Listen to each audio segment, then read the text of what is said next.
Here's PowerDirector version 20. I have a few JPEG images on the timeline, and let's see how to get rid of these black bars on the left and on the right side of all of the images. So to do that, we have to zoom in the image a little bit.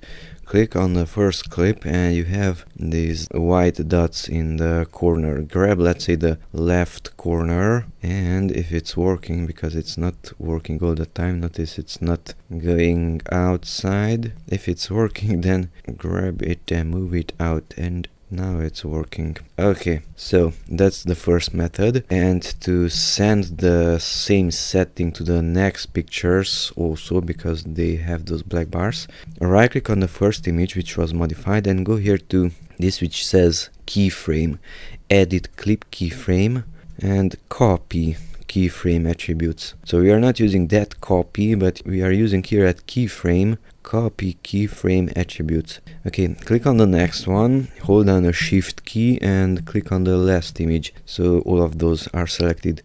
Same thing, right click on it, go to that keyframe thing and paste keyframe attributes. Current keyframe settings will be replaced. Okay, and the image was zoomed in and the black margins on the left and on the right side are missing. They are not there. Okay, so let's undo it, Ctrl Z. And another method is to select a clip and go here to keyframe.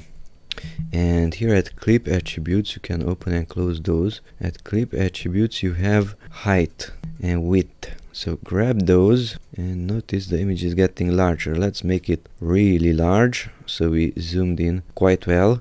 The same thing, right click on the clip, go to that keyframe thing, copy keyframe attributes, select the next clip, hold down the shift key, select the last one and right click on it, clip keyframe and paste keyframe attributes. And okay.